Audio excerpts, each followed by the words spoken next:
There is a place deep in the ocean where pressure is 1,000 times stronger than that we're used to at the surface. This force is enough to turn an unprotected human into dust instantly. Well, maybe more like mud. Anyway, that's why explorers need some serious preparation and equipment to survive in such extreme conditions down in the Mariana Trench. It is as wide as 20 national malls in Washington, D.C., and about 1/5 as long as the diameter of Earth. People who went all the way down describe it as a chilly, quiet, and very peaceful place. They saw a bright blanket of red and yellow rocky outcrops, and there was a whole variety of unique, small, translucent animals.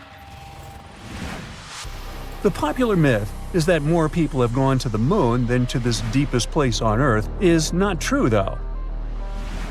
In total, 24 humans flew to the moon, and at least 27 brave souls dove down to the Mariana Trench. Most of them were explorers and not proper scientists. They just go there for the thrills and also to collect video evidence of different wildlife, geological formations, and human-made objects. Humans started traveling around space and into the ocean depths at around the same time.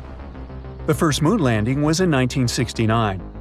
And the first person to go down the Challenger Deep, the deepest part of the Mariana Trench, did so in 1960. This unusual location got its name after the British ship HMS Challenger, which first located this massive drop in the ocean floor at the end of the 19th century. It would take 8 more decades before the first human went down to it. Explorers didn't manage to do it in a conventional submarine. They used a type of submersible called a bathyscaphe. The Swiss oceanographer Auguste Piccard designed his own in 1953. 7 years later, the submersible managed to do the impossible. It had reached a depth of nearly 36,000 feet. But what explorers saw was merely a fraction of the trench's full size. The fact that it is so huge of the Mariana Trench is just one of the reasons why it's mostly unexplored today. The absence of light is another major issue.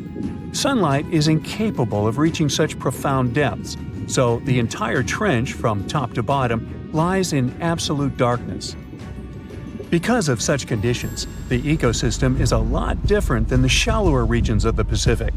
This puts immense pressure on marine wildlife. Yeah, the pun is intended. Another reason why it's so challenging to survive there is the temperature. Water freezes at 32 degrees Fahrenheit. At the bottom of the Mariana Trench, the ocean is just a couple of degrees above freezing. One of the factors that hasn't let this area turn into a giant icicle is the fact that salt water has a slightly lower freezing point. The other reason is geothermal energy that warms the ground at the bottom of these just enough for it not to freeze. That's why submersibles need to have proper insulation to navigate these icy conditions. When they reach the bottom, researchers find out that this desolate and harsh climate is home to several animal species. They encountered arrow-toothed eels, snailfish, and spoonworms at various depths. There were even strange-looking translucent sea cucumbers and shrimp-like amphipods. The biggest surprise was microbial mats thriving on methane and hydrogen from the mud. Among the species, the Mariana snailfish looks like a master of the environment that can go farther and deeper into the trench to feed on prey than its competitors. Despite its seemingly fragile appearance, the snailfish has adapted to withstand extreme pressures, a superpower it wouldn't be able to survive without. The exotic life forms that live deep down aren't normal-sized, since deep-sea gigantism makes them grow significantly larger than their counterparts in other ecosystems. One example is the giant tube worm, which can be 6 feet long. Science has a hard time explaining the exact cause of this form of gigantism. Thermal vents are just one of the possible explanations. All of these factors might help explain the huge time gap in researching the Mariana Trench. The first successful dive after the 1960 expedition came only in 2012. That's when the famous Canadian film director James Cameron went down in the deep-sea Challenger. Because few scientists have gone that deep before or after Cameron, There is no map of the deepest point on our planet. We know very little about the oceans that cover 2/3 of the Earth's surface. Researchers have mapped out only 5% of them so far. Science still has a lot to discover in the Mariana Trench and other unexplored places on our planet. The Amazon rainforest stands as the best example of the world's most unexplored regions. The list of reasons why this part of South America is unknown starts with its wildlife. Jaguars, anacondas, piranhas, black caimans, and Brazilian wandering spiders are just some of the creatures that pose a risk for researchers. Relentless year-round rainfall induces heavy flooding. Add to all this some treacherous river currents, and you can see why scientists have mapped such a small percentage of the Amazon to date.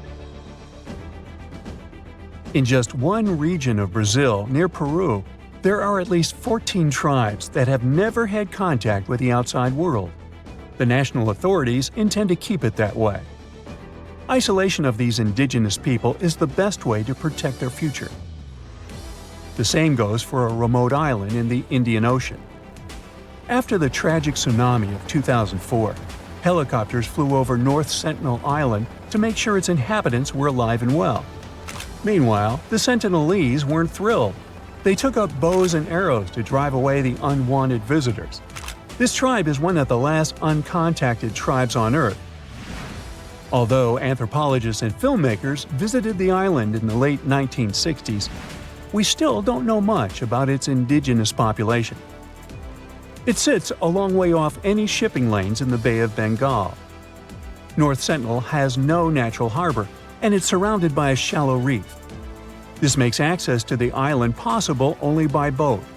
The Indian officials who lay claim to the island have prohibited outsiders from visiting the island for safety reasons.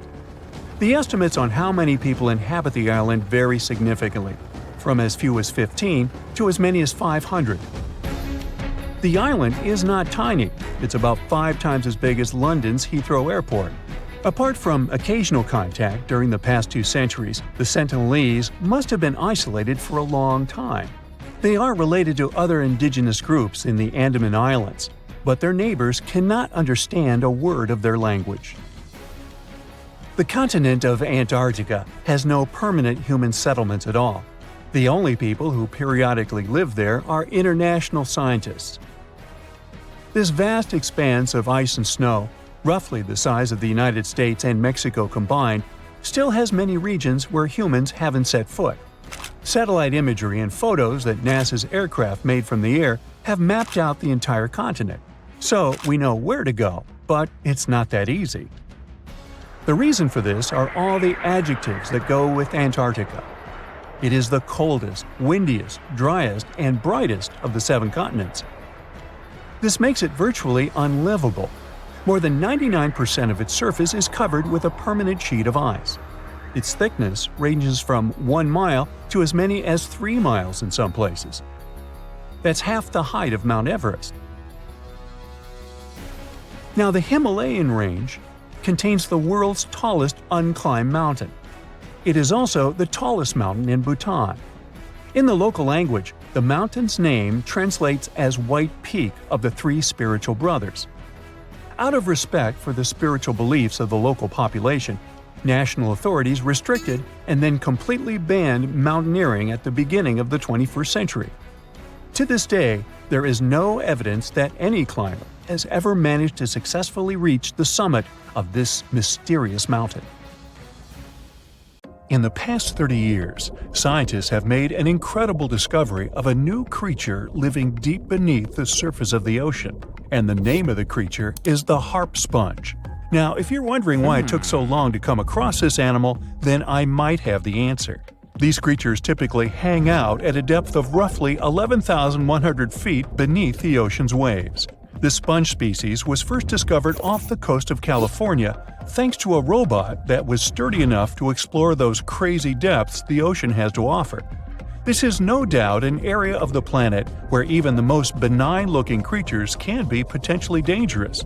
But even scientists were surprised to find that this creature was more than just a sponge. Now, this might seem obvious, but the harp sponge got its name because its basic structure, referred to as a vein, is the same shape as a harp. Each vein is made up of a horizontal branch supporting several parallel vertical branches. But don't let the harp sponge's fanciful and amusing appearance or its non-intimidating name fool you. Yeah, the harp sponge is very much a deep-sea hunter. It has a unique ability to capture and envelop small animals using its rhizoids, short, thin fibers. With their help, the harp sponge clings on to the soft muddy bottom and catches tiny creatures that get swept into its branches by deep-sea currents. Uh-oh. Other sponge creatures often feed by pulling bacteria and bits of organic matter from the seawater and filtering them through their bodies. But not our harp sponge. Instead, it snatches its future meal with minuscule barbed hooks that cover each of the harp sponge's branches. Now, harp sponges prefer tiny crustaceans like crabs, crayfish, shrimps, and prawns. Once the harp sponge has one of them in its clutches, it envelops the animal in a thin membrane before slowly beginning to digest it. So, pal, what's eating you? Oh, Harpo? Too bad. Researchers believe that harp sponges use this method of feeding because there aren't enough nutrients that deep down. This makes traditional filter feeding less effective. Research has shown that the creature is still in the process of evolving. Early harp sponges, researchers found, only had 2 veins, but later, scientists discovered other harp sponges that had 6 veins. The harp sponge might have evolved this elaborate candle holder-like structure to increase its surface area. In general, harp sponges typically grow up to a length of 1 foot, but researchers have seen a creature that was 2 feet in length. The harp sponge is not only very unusual, but also beautiful to look at. See those tiny white balls on top of the branches?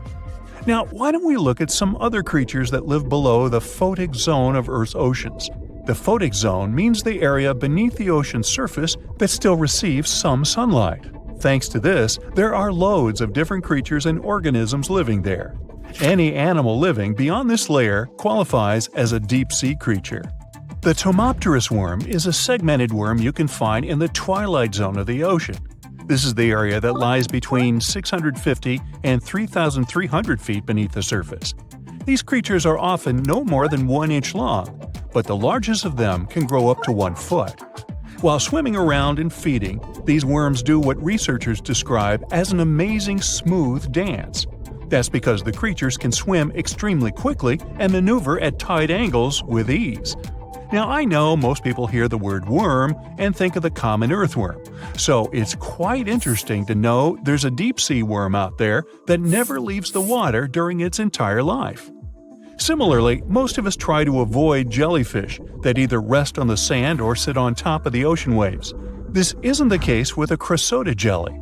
That's a deep-sea creature too. This beautiful jellyfish is mostly ruby red, bright orange, or electric purple. That's what helped researchers realize they had found a new species of jellyfish. The creature grows to a maximum size of 1 inch across. It has tentacles that stretch out in every direction. Now, if you come close to this jellyfish, it'll pull all these tentacles in toward its body before rapidly swimming away to avoid danger. Yes, you are dangerous. The chrysota jelly is extremely rare. You won't see it very often. You might need to borrow that deep-sea diving robot I mentioned earlier. While worms and jellyfish might seem quite harmless, this isn't the case with the Pacific viperfish. This creature is equipped with a noticeably big mouth, like me, and the needle-like teeth inside are key to its hunting strategy. Pacific viperfish live at around 5,000 feet below the ocean surface, but they're among those numerous marine animals that migrate each night from the ocean depths toward shallower waters to dine. What's on the menu for dinner tonight? Lots of small fish and shrimp. The creature can grow up to 12 inches in length. Its 2 front fangs, which stick up from the fish's bottom jaw past its own eyes, are especially dramatic. When the fish unhinges its jaw, its mouth can open wide enough to engulf smaller animals, and the teeth form a cage to prevent an escape. Now, have you ever seen an underwater creature that looks like a strawberry? Trust me, it does exist. Just look at these dots on the strawberry squid. The creature has a big eye and a smaller one. You might think this unconventional pairing would be awkward and uncomfortable, but it's actually the opposite. The big left eye looks upward.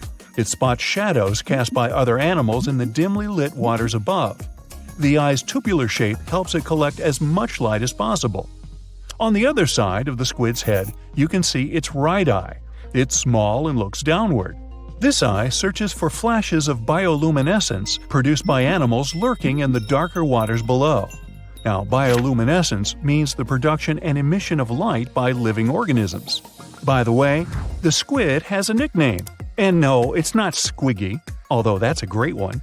It's known as the cockeyed squid. This is simply due to the remarkable difference in size between its two eyes. I think I like Squiggy better, and so it goes. Since light doesn't reach the deep sea, the strawberry squid's body actually looks black. This helps the creature hide from enemies, such as sharks and dolphins. In general, the strawberry squid grows to a length of 5 inches. It typically lives around 3,000 feet below the surface, but floats to shallower waters at night. Now, the feather star is a marine creature without a backbone, but with feather-like arms that radiate from the center of its body. These creatures first appeared around 200 million years ago. Related to sea stars, they look like a flower, but if you approach them, they'll quickly swim away. But not all feather stars can swim. Many species can only crawl along the bottom of the seafloor. Like some of the other deep-sea creatures we've looked at, the feather star can adapt to its surroundings. It has a creepy ability to shed its arms, the same way some lizards can shed their tails. This also helps them escape from their enemies. Feather stars live all across the globe, from the equator to the poles, from the shallow waters on top of reefs to the deep, deep sea. Now, given that we're dealing with mysterious creatures, the name of this one is quite fitting. The swift vampire squid should be the official symbol of life in the deep sea. The animal has a dark red body, huge blue eyes, and a cloak-like web that stretches between its 8 arms. This, along with its name, may suggest that the creature is some form of a terrifying hunter. In reality, though, the vampire squid is a soft-bodied, timid creature, about the size, shape, and color of a football. It grows to roughly 12 inches in length and lives 3,000 feet below the waves. There's almost no oxygen there, but also relatively few predators. Whew, I think I'll need to decompress from this one. There are plenty of fish in the sea. Some of them look totally like Nemo or Dory. Then there's the butterfly fish and fancy guppy, which is indeed really fancy. And then there's... What on earth is that? I would definitely not pay for a diving experience to see this guy. The anglerfish has the unofficial title of the ugliest animal in the world, but I wouldn't dare to break that news to it. There are more than 200 species of anglerfish currently swimming somewhere in the gloomy depths of the Atlantic and Antarctic Oceans, up to a mile below the surface. Some of them prefer different living conditions, the shallow tropical environments. Different kinds of anglerfish vary in shape and size, from the famous black sea devil to frogfish, monkfish, footballfish, goosefish, batfish, and sea toad. The larger ones can be half as long as a full-sized bed, but most are less than a foot long. Since the choice of meals where these guys live isn't that huge, they had to come up with a unique hunting strategy. They don't waste their priceless life energy on following prospective prey. Instead, they use a piece of dorsal spine that sticks above their mouths like a fishing pole, hence the name of the fish. There's a sac of bioluminescent bacteria that glows brightly in the dark at the end of that rod. The light lures prey, and all the anglerfish has to do is wait, and then enjoy its lunch delivered right to its mouth. Their bodies are pliable and huge, so they can easily swallow prey twice their size. Deep-sea anglerfish eat whatever they can find. Species that live in more shallow water aren't picky either, and can eat anything from shrimp to snails and small fish. Only female anglerfish have the cool fishing rod feature though. So what about their males? Finding a soulmate deep under the sea isn't that easy. I mean, literally, there's no light down there. Plus, there are frigid temperatures and low oxygen levels. Anglerfish can't afford to go on many dates in those conditions, so they mate for life. And before you go aw about it, I have to tell you, they do it in quite a special way.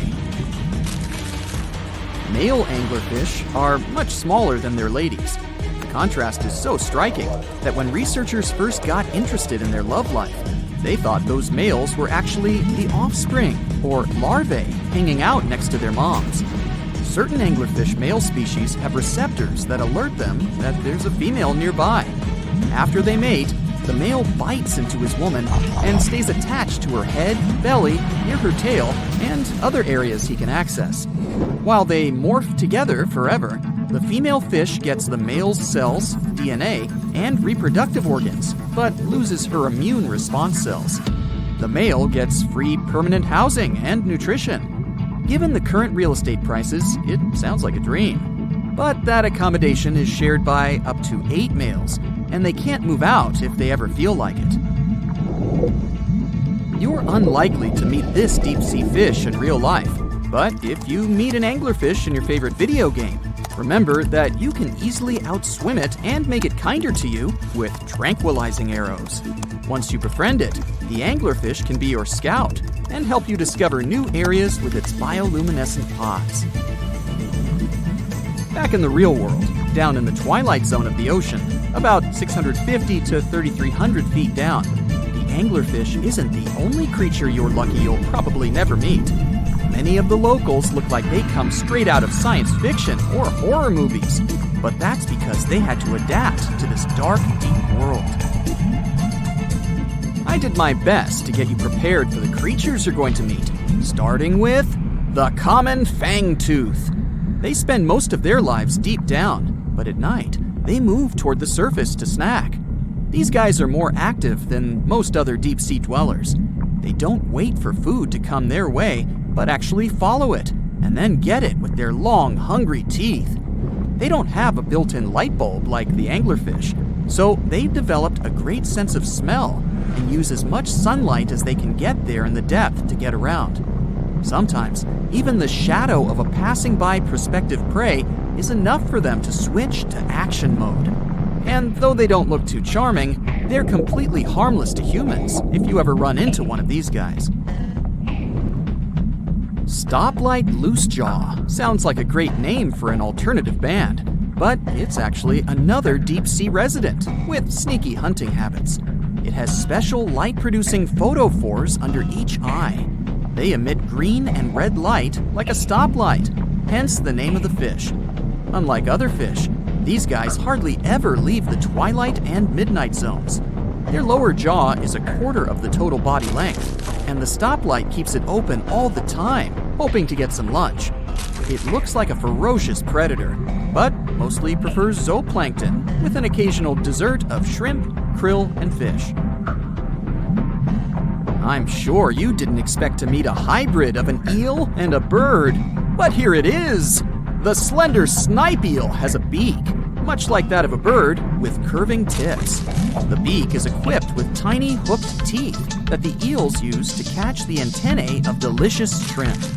And it sure is slender, stretching up to 5 feet and weighing only a few ounces.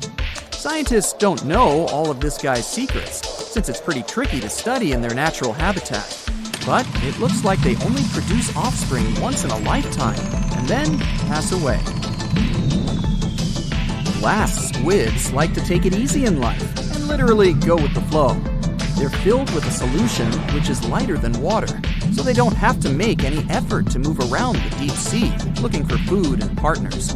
These creatures are transparent, so they blend into any landscape and don't even cast a shadow while moving. Talk about a great survival tactic. If danger finds it anyway, it can transform into a lumpy ball, pushing its head and tentacles into its mantle cavity. It can also release ink into the mantle and go from transparent to black. The same ink can protect it against hungry whales and seabirds. Another tactic they use to scare off predators is to activate their light-emitting organs around their eyes. I'm getting hungry. Maybe I can snack on this sea cucumber. Ouch, it's moving! So I guess it doesn't belong in a salad after all. These soft-bodied fellows live in all parts of the ocean, from shallow waters to the deep underwater world. Most of them slowly move around with their tiny feet, but some crawl around by flexing their bodies. Sea cucumbers can shed their internal organs when there's a predator approaching. Those sticky organs distract the intruder, and the happy cucumber moves on and just grows the organs back. What's that glistening in the distance? Looks like someone dropped gems in the water. That's a sea sapphire, also known as the most beautiful animal you've never seen. Some males of this type of copepod can change color from deep blue to purple, red, or gold. 1 second later, it's gone. And it's back, shimmering bright. The secret to this magic is that their bodies are transparent and reflect light differently at certain angles. It looks like it's their way of communicating between each other and attracting mates. Female sea sapphires don't have the same superpower, but their eyes are bigger compared to males, probably to spot them from a distance. Males roam wild and free, and their ladies stay in the crystal palaces of strange barrel-shaped jellies called salps. There's a lake in the heart of Asia that holds 1/5 of all the world's liquid freshwater. It's more than all the 5 Great Lakes have together.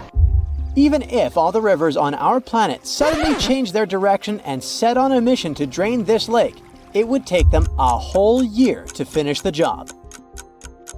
I'm talking about the deepest lake in the world, Lake Baikal. If you decide to go all the way down to its deepest point, prepare for a journey of almost 5,400 feet. The descent takes several hours, but the rift floor of the lake is way deeper, between 5 to 7 miles beneath the surface. It means it could be even further down than the Challenger Deep, which is the deepest known place on Earth. The amount of water it has would be enough for everyone on Earth to have something to drink for up to 50 years. This mighty giant of a lake replenishes its water completely every 383 years. Baikal has a great delivery crew of over 300 rivers and streams, bringing their waters right in. And only one river flows out of Baikal, the Angara, which is headed straight for the Arctic Ocean. Baikal isn't only the deepest, but also the oldest existing freshwater lake in the world. It formed at least 25 million years ago. It all began when the Earth's crust decided to play Tetris and created the lake and the surrounding mountains. At some point, Baikal must have been just a humble riverbed, but then tremors and fractures shook the Earth, and the distance between the shores got bigger. Water levels rose thanks to the melting glaciers. Then, several lakes formed and later merged into one. Baikal is one of around 20 lakes in the world that are older than 1 million years. And since it wasn't disturbed by glacial periods, it's a perfect research ground for scientists. Its deep-drilled core sediments can tell a lot about the climate of our planet in different periods. Since Baikal is in a rift basin with 2,000 seismic tremors per year, the lake is deepening and still growing in size. Its shores drift apart at around the same rate as South America and Africa are moving away from each other, so it has all the potential to become an ocean.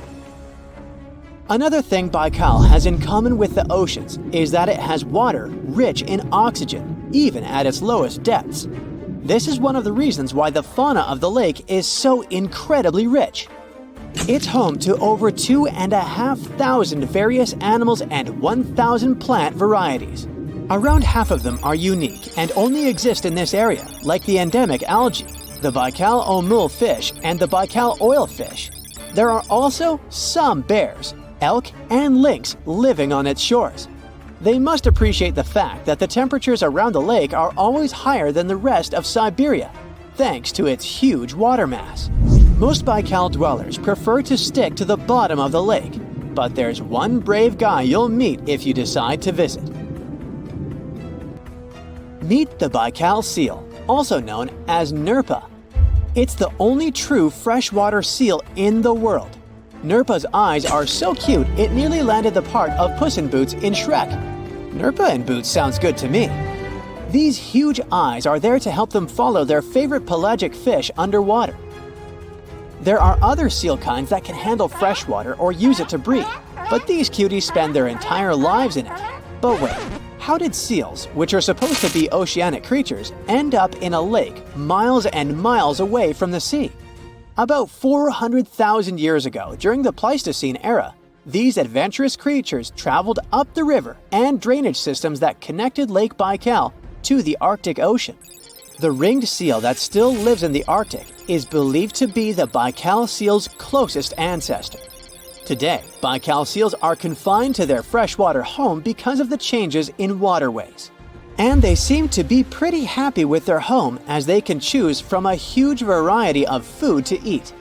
The seals mostly hang out in the north and central areas of the lake, but move south in the winter. The lake gets covered with ice, which they use as a chill-out zone, just like their oceanic cousins use rocks or the beach.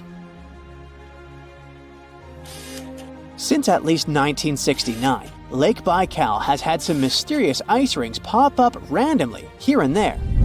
At some point, they got so big that the astronauts even spotted them from space. The rings usually appear in late April, but can be there in January or May.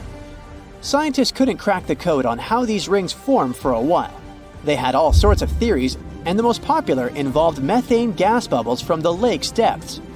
But then, scientists noticed that some of the rings were in shallower waters, where gas emissions don't happen. So, an international team of scientists decided to solve the mystery. They traveled to Lake Baikal, drilled holes in the ice, and dropped sensors into the water. In 2016, when they started the research, they heard that 2 vans had gotten stuck in the mysterious ice rings. Once they had analyzed the data from the sensors, it turned out that the secret behind the rings was warm eddies flowing clockwise under its ice cover. The currents were less intense in the center of the eddies, so the ice above them was thicker at the edges. The waters of the lake are so clear that you can see some extremely deep parts up to over 130 feet down. This is thanks to the surrounding mountains that send off melting ice right in. Plankton that live in the lake also helps clean the floating debris. When this crystal clear water freezes, it forms an unusually thick and see-through layer of ice. The wind likes to play sculptor on Baikal and creates one-of-a-kind pieces of art here. It picks up water, which, of course, freezes into the most unusual designs. Frozen bubbles and icicles you've never seen before. The location and geography of the lakes and the cycles of melting and refreezing create the perfect conditions for this ice workshop. And you can even see rocks that seem to be floating. The bottom of the rock freezes to the surface of the ice. Then, the strong winds wear away the surroundings, leaving a perfect pedestal for the rock. If you think the floating rocks look eerie, how about Baikal's version of the Loch Ness Monster? The local Buryat people have a legend about the water dragon master that lives in the lake. A dragon is believed to be the most powerful creature living on Earth in Asian mythology. They believe there are 4 dragons living in the 4 seas, each responsible for one of the cardinal directions. Baikal is the North Sea in this story. The image of this dragon is supposedly etched in ancient petroglyphs on the cliffs of Baikal. There's also a hefty stone slab that looks like a monument dated back to somewhere between the 3rd and the 9th century BCE, depicting a mysterious water monster. Imagine the stories this stone could tell, echoing the whispers of a bygone era and leaving us to unravel the enigma of the Baikal cliffs. The legend says that a local warrior was chasing the dragon. He finally reached the largest Baikal island of Alkan. He was ready to face and defeat the dragon, but the beast turned into a beautiful girl, and they got married. That's one unusual twist to a classic defeat the dragon and take the girl story. So, local legends describe that dragon as a giant sturgeon with an almost gator-like snout and armored body. In reality, the mythical monster must be one of the many huge fish living in the lake. They can afford to grow to several feet in length thanks to the high levels of oxygen in the water. Beluga sturgeon can weigh several thousands of pounds, lives up to 50 or 60 years, and never stops growing. It looks like a prehistoric creature that came from the time of dinosaurs. This scary beast is called the basking shark. It can grow up to 39 feet. People have only reported 3 of them in the past 160 years. The last sighting was in 2015, and before that, about 80 years ago. These sharks sometimes rise to the surface to filter out small animals, such as shrimps and other small crustaceans, when they want to have a nice, tasty seafood dinner. But when there isn't enough grub at the surface, they go down to the depths of almost 3,300 feet, where they tend to stay for months, which is something researchers discovered using satellite tags. Tag, you're it! Now, basking sharks like to spend their time in more temperate waters, but they can migrate long distances. They live across the globe, but in warm tropical or subtropical areas, they won't go near the surface because they're not fans of high temperatures. The lion's mane jellyfish is not that rare, but it's fascinating how large it is. It's the biggest among jellyfish species and the longest animal. Its total length can reach 120 feet. That's approximately 23 feet more than the longest blue whale scientists know about. The jellyfish has around 70 to 150 tentacles, and they all contain huge amounts of neurotoxins that can seriously harm you if you come in contact with the animal. But people don't usually come across this type of jellyfish because it rarely lives near the coast, preferring the open ocean. Generally, you can find the lion's mane jellyfish no deeper than 65 feet below the surface, where it dines on small fishes, zooplankton, and some other types of jellyfish. It uses its tentacles to catch its value male. Hey, you want fries with that? The giant phantom jelly comes out of the darkness and depths of the ocean's midnight zone. Its sun hat-shaped bell reaches over 3 feet across. This bell trails 4 ribbon-like mouth arms that can be up to 33 feet long. This quite rare creature uses its mouth arms to catch unfortunate animals swimming around and not knowing what's coming for them. Giant phantom jelly propels itself through the water with periodic pulses coming from its orange head.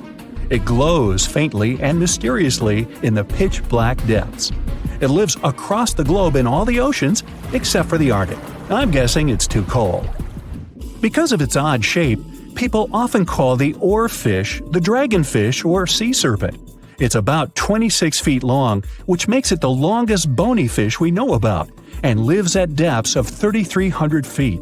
Oarfish spend most of their time in the deep, dark parts of the open ocean in tropical and subtropical areas. They almost never come to the surface, unless, invited. It's a ribbon-shaped and shiny silver creature with a long red dorsal fin and red oar-like pelvic fins. Its body has no scales and is very thin. The fish can grow to a length of about 30 feet and weigh 660 pounds. Oarfish have really big eyes that help them see better in their dark, scary surroundings. The frilled shark is definitely one of the gnarliest-looking marine animals out there. If you saw it somewhere, you'd probably think you went back to the age of dinosaurs. Yup, the frilled shark is a prehistoric creature because its roots go back 80 million years. This living fossil can grow to be 7 feet long. It got its name from its frilly gills. Even though frilled sharks have the shark part in their name, they swim similar to an eel in a distinctly serpentine way. Its mouth is terrifying. Similar to the maw of the great white shark, it has 300 trident-shaped teeth lined in 25 rows. Hey, come a little closer, huh? Researchers discovered this creature in the 19th century, but people rarely see it, and no wonder. It usually lives at depths of between 390 and 4,200 feet. Most of the time, the frilled shark feeds on squid, swallowing them whole. Its long jaws allowed the frilled shark to gape extra wide and swallow animals half as long as its entire body. Goblin sharks are very rare. Researchers have spotted fewer than 50 of them in more than 120 years. But maybe that's for the best, since we're talking about a pretty scary fella with a narrow snout and sharp teeth. It's also capable of thrusting its entire jaw outward when it wants to catch something. Sounds familiar. As it's lurking through the dark depths of the ocean, a goblin shark sees a small squid that looks quite yummy. The dangerous animal inches toward the squid. When the poor creature notices the predator, it tries to dart away, but it's too late. The shark has already thrust its jaw the whole 3 inches out of its mouth. This jaw is connected to the flaps of skin the shark can unfold. This helps a lot because the goblin shark is a sluggish animal, so it's pretty hard for it to chase its food. After finishing its lunch, the goblin shark puts its jaw back in its mouth and swims away as if nothing's happened. Goblin sharks mostly live at the bottom of the ocean. Like many other shark species, they prefer swimming alone. Here's a silver-colored creature with very rough skin. That's the ocean sunfish, with a total length of almost 11 feet. Its other name is mola. The ocean sunfish is the heaviest of all bony fish out there.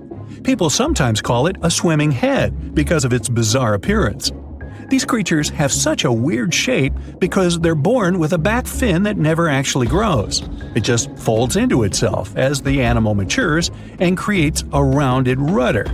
The sunfish is a bit clumsy. It moves with the help of its mighty fins that allow the animal to swim on its side. This marine inhabitant is a solitary creature. It mostly feeds on zooplankton and jellyfish.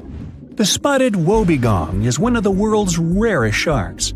It grows to be more than 10 feet long. It may not look as terrifying as some of its shark relatives, but it's pretty good at catching unsuspecting animals swimming past, mostly during the night. The animal has a spiracle, which is why it can breathe while staying still at the bottom of the ocean. It's motionless most of the time, which is why you can barely notice it. Its flat body and large pelvic and pectoral fins blend in with the underwater terrain. That's why they're so good at hiding. This ability helps when these sharks want to protect themselves too. Wobbegong means carpet shark. They usually live close to the ocean floor in coral reefs, on sandy bottoms, and under piers. People have even spotted the shark in the water that is barely deep enough to cover its flattened body. Now, blobfish lack teeth and bones, so they can't actively hunt. Since they don't have much muscle mass, they can barely move around. Hey, I had a roommate like that once. They get their energy from animals they scoop up from the seafloor. They also know how to conserve this energy. That's how it usually goes with deep-sea creatures. They don't have as much food as those animals that swim closer to the surface. Instead, they have special body mechanisms that allow them to save energy for the times when they don't have much to eat.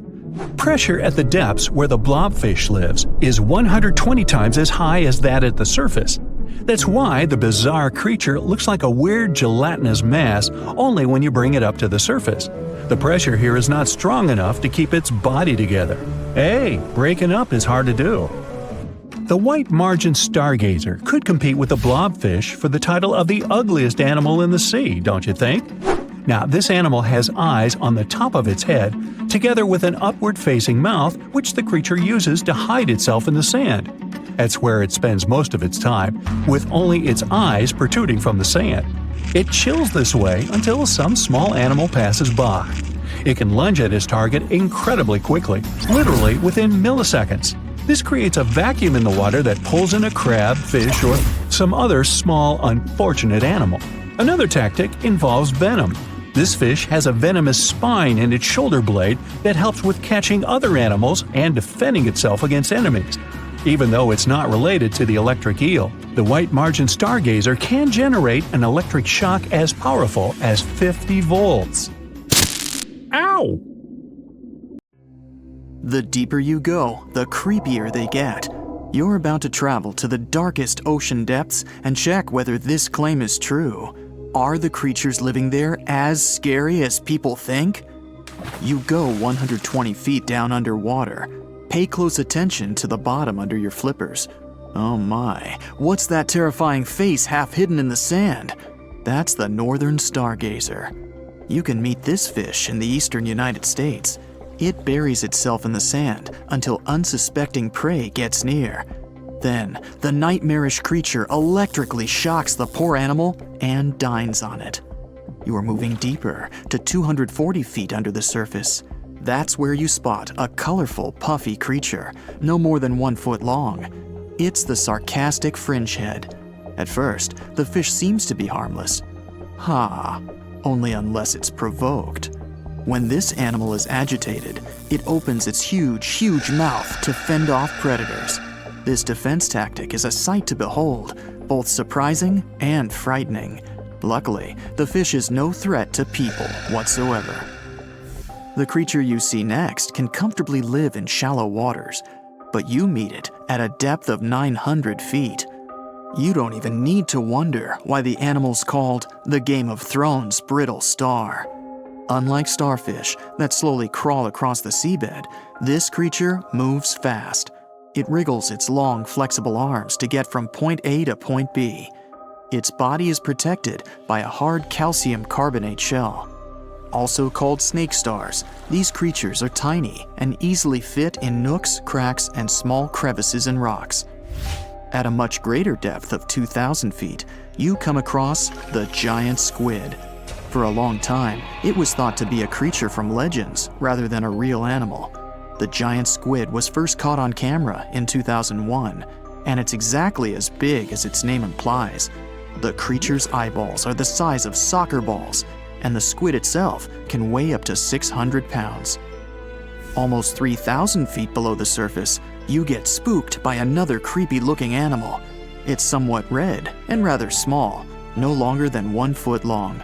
As you approach the creature, it looks rather docile, or maybe just indifferent. The vampire squid, that's the animal's name, looks like an umbrella with tentacles. It doesn't even produce ink, so you leave it alone. Soon after that, at a depth of 3,200 feet, you meet the cookie cutter shark. This creature is a parasite. It attaches itself to big fishes, dolphins, whales, and sometimes even people. Then, using its neatly arranged serrated teeth, it gouges out cookie-sized pieces of meat. This nasty glowing animal doesn't grow larger than 20 inches and lives in the ocean twilight zone. At a depth of 3,300 feet, the light becomes a rare and valuable thing. The animals living that far away from the surface have to evolve unusual features to survive. That's how the barrel-eye fish ended up with a transparent head and 2 super-sensitive barrel-shaped eyes. Right now, pretty much like always, they're pointed upward, allowing the fish to see potential prey and you. Almost 4,000 feet below the surface, you see something droopy and saggy. The blobfish doesn't have a skeleton or any muscle. Its jelly-like flesh lets the creature survive incredible water pressure. Despite its appearance, the blobfish is an ambush predator. It usually lies very still on the bottom, waiting for unsuspecting prey to swim by. You go a bit deeper and spot a creature that looks particularly ghastly. The goblin shark senses prey with its snout. The creature's terrifying jaws are attached to elastic ligaments. When some animal comes too close, the shark catapults its mouth forward to catch it. If your mouth could do the same, you would be able to eat things dangling 7 inches away from your face. Even deeper than that, at 5,000 feet, you notice another member of the shark family. The frilled shark looks like an overgrown eel, but its gills are lined with red fringe at the edges, hence the name. The creature's horrifying mouth has 25 rows of razor-sharp backward-facing teeth, 300 in total. The shark prefers to hover in the water, waiting for its prey to come closer. Then, it charges at it like a snake. Suddenly, you see something glow brightly like an electric bulb. But after coming closer, you recoil in horror. The creature looks like an upgraded eel equipped with oversized teeth. That's the deep-sea dragonfish that can live at a depth of 6,000 feet. Chemical processes going on inside the fish's body produce an eerie red glow. This glow is used to communicate with other fish. At the same depth, you meet another deep-sea inhabitant. Its most prominent feature is its huge mouth. Thanks to it, the gulper eel can swallow its prey whole. Its stomach can expand to a terrifying size when it needs to fit something large. At a depth of 6,600 feet, you come across an angry-looking creature with a fishing rod over its head. It's the deep-sea anglerfish. The animal has an unusual dorsal spine, even though it's worn only by females. It protrudes above their mouth and has a lure on its tip, some luminous flesh that baits prey. The anglerfish has such a big mouth and its body is so pliable that it can swallow animals twice its own size. You're 7,000 feet down when you see another fish that's glowing in the dark. The black dragonfish is a sly creature. It has its light-producing organs arranged along its belly. The spooky creature also has gleaming flashlights next to its eyes. They help the animal find prey and attract potential mates. At the same depth, you also spot an enormous pillbug. But unlike the critter you can find in your garden, this one is at least 20 inches long. That's the giant isopod, and it is, indeed, related to the roly-poly, as well as crabs and shrimps. These creatures may look somewhat scary, but they're harmless. They feast on other deep-sea animals only after those have passed away. At a depth of 13,000 feet, you notice the ocean floor has become a bit fluffy. That's because it's covered with zombie worms. These creatures rarely grow to be more than 2 inches long, and still, they can break down fairly large animals, so strong the acid they produce is. The worms' feathery appearance makes them look like plants, but the truth is, these creatures munch on rock-hard bones of the world's largest animals, such as whales. The grid-eye fish almost scares you out of your mind soon after that. This creature has a pair of large greenish oval plates on the top of its head and no eyes whatsoever. Experts believe that these bony membranes detect light coming from predators, saving the fish's life. You're now 3 miles down below the surface, and that's where you spot something bizarre on the bottom. It's definitely a fish, but it's standing on the ocean floor on 3 long, rigid legs. Ah, it's the tripod fish. Curious rather than scary. This creature has adapted to the almost complete darkness by giving up on its vision. It has to rely on vibration and touch to sense prey. And then, the fish uses its fins as hands to transport food directly into its mouth. You don't have time to go any deeper before you spot the faceless fish. This slightly off-putting creature has no eyes, and its mouth, smiling a Mona Lisa smile, is underneath its body. For the first time, the faceless cusk, which is the creature's official name, was seen more than a century ago. The next time it happened was only in 2017. Once you've reached a depth of 6 miles below the surface, you see deep-sea cucumbers. These bizarre creatures are much bigger than their shallow water relatives. They spend most of their time on the sea floor. But if they need to escape predators, they are able to swim away. Deep-sea cucumbers have bright purplish coloring, tiny feet, and tentacles that surround their mouths. Cute. The question is, why do these deep-sea creatures look so scary? Life is very different there, at the bottom. Tremendous water pressure, a lack of food, and constant darkness. You have to adapt to survive in such extreme conditions. If you could dive right into the mysterious darkness of the ocean depths, who knows what you'd come upon? Legends that are hundreds of years old mention some giant sea monsters hiding deep down below the ocean waves, like the Kraken, the Loch Ness Monster, the Hydra, Leviathan, and so many more.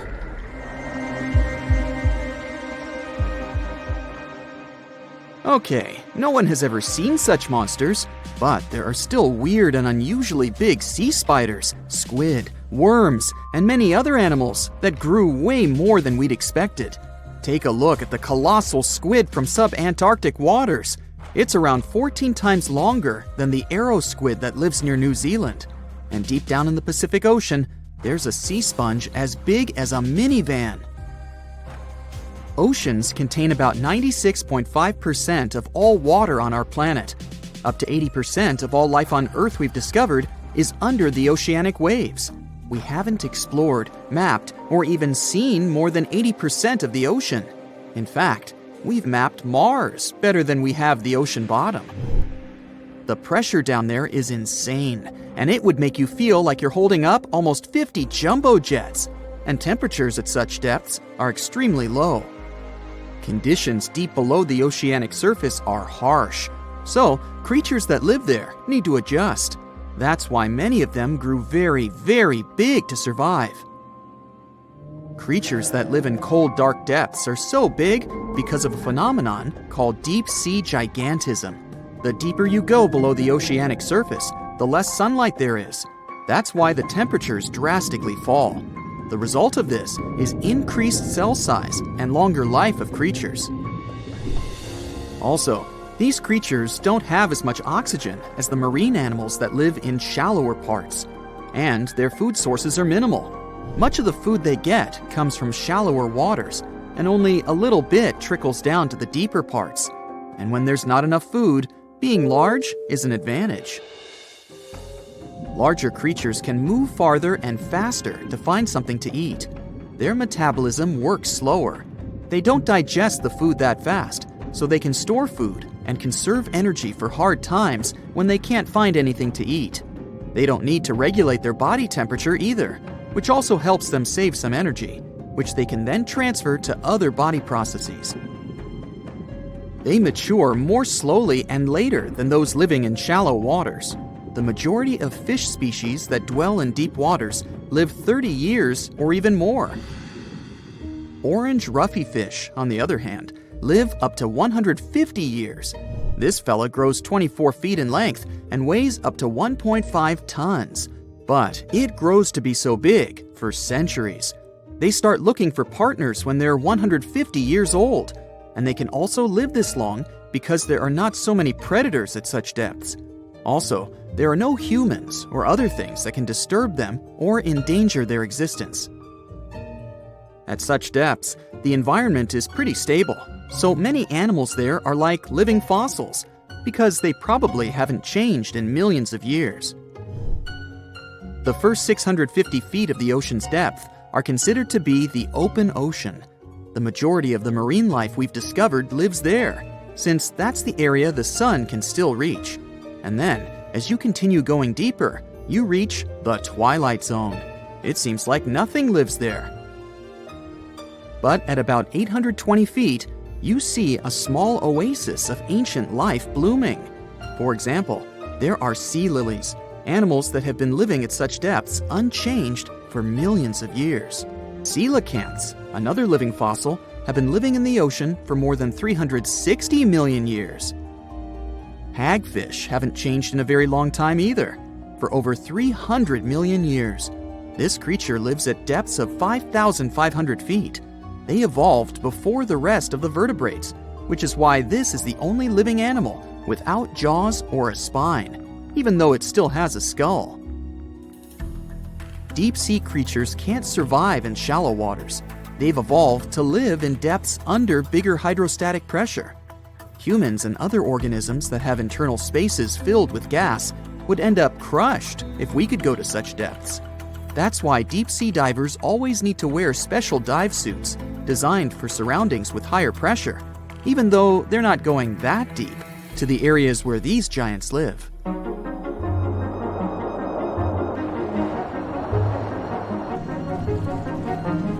But near Antarctica, you can see gigantism way closer to the surface, like giant sponges, sea slugs, sea spiders the size of a dinner plate, worms, and even some enormous single-celled organisms.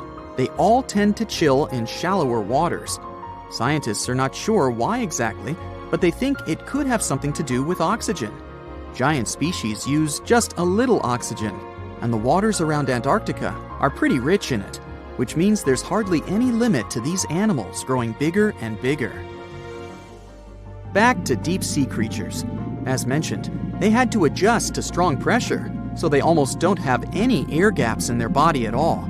They're mostly water-based, and since water is incompressible, which means it's not something you can compress, it helps them stay unaffected at such high pressure. But because of all that, if they were to go up towards the surface, they'd probably swell up, maybe even explode. Just look at the blobfish, the one that takes the title of the ugliest animal in the world. It looks normal deep down below the surface, where its natural habitat is.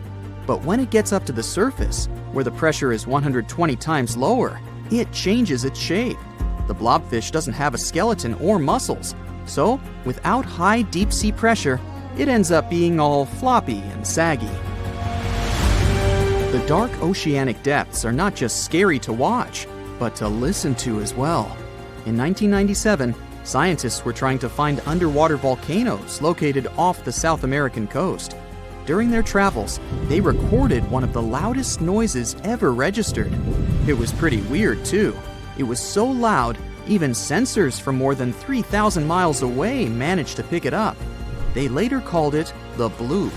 It took them 15 years to conclude the sound came from an ice quake. That's when seismic activity breaks frozen ground. Water at the bottom of the ocean is not always extremely cold. There are hydrothermal vents on the seafloor, and the water that comes out of them can be up to 750 degrees Fahrenheit. Powerful pressure, yep, the same one that would crush you, is something that doesn't allow the water to boil. There are hundreds of animal species that live near deep-sea hydrothermal vents. Some of them, such as tube worms, are not like anything we've seen before. These worms absorb chemicals from vent fluids. That's how they feed bacteria that live in them. And in return, those bacteria give them the carbon the tube worms need to survive. 2/3 of all of the coral species scientists discovered live in dark, deep, and extremely cold parts of the ocean. Some even live in parts that are 3 miles deep. They can survive at low temperatures, such as 28 degrees Fahrenheit. Some of these cold water corals are more than 8,000 years old. They form amazing structures that can rise up to 115 feet tall. The deep is not just a mysterious world of unusual creatures. The landscape under the oceanic surface is magnificent too. The canyons hiding there make even the Grand Canyon seem small. For instance, check out the one located in the Bering Sea, the Jemchug Canyon. Its vertical relief is more than 8,500 feet deep. That's huge. The largest ocean waves are not the ones you can see from the shoreline. They occur under the surface, and they're called internal waves. They take place between two water masses that have different densities. They travel at speeds of thousands of miles per hour and can be 650 feet tall. Most of the ocean is still shrouded in mystery, whether we're talking about dark corners or creatures that are hiding in the depths. But sometimes it gives us a peek into scary things it hides in its cold, dark depths. Like when you hear on the news that there are some deep sea creatures washed ashore after a powerful storm once again. Some just look weird, while others are real monsters that live at depths of more than 3,300 feet. The coldest and deepest parts of the ocean have created one specific phenomenon called gigantism. So, sea spiders, squids, worms, and many other animals, mostly invertebrates, or creatures without backbones, they're all way bigger and scarier than the versions we see in the more shallow areas. In the Pacific depths, you can see a sea sponge as large as a minivan. Or what about the colossal squid that lives in subantarctic waters and is nearly 14 times longer than the arrow squid, a type that mostly lives in New Zealand? Researchers found many of these underwater monsters in the abyssal zone of the ocean. Back in 2021, the researchers showed images of the giant phantom jelly. It was at a depth of 3,200 feet. Its tentacles were 33 feet long. Wow, I wouldn't like to face that one on the beach. It probably eats only small fish and plankton, but it can swim to depths of more than 21,900 feet. And down there, this giant jelly doesn't have enough food. How does it survive then? Scientists haven't figured it out yet. And there are even more questions related to the giant squid, the biggest one ever found. This monster is 43 feet long, with a weight of nearly a ton. Imagine if those tentacles would grab your car, or something like that. They would smash it like it was a toy. There's no light in the abyssal zone. Sun rays just can't penetrate that deep. So there's no algae or underwater plants there. Local animals mostly eat snow. Marine snow is not like the regular one you build a snowman with. It consists of any small flakes or remains that fall from the surface of the ocean. Maybe even some leftovers that animals up there couldn't eat. so it's not much. But apparently, it's enough for very large creatures that hide deep down there, like giant squids. Squids that generally live at such depths don't bother going after their prey. They just wait until the poor animal swims right up to their long tentacles and falls into a trap. It may not be the best method ever, because not many animals will even swim into these dark, cold parts, but it's the method that saves energy. A giant squid eats only 1 ounce of fish daily, which is approximately 45 calories. That's nearly 50 times fewer calories than an average person should eat per day.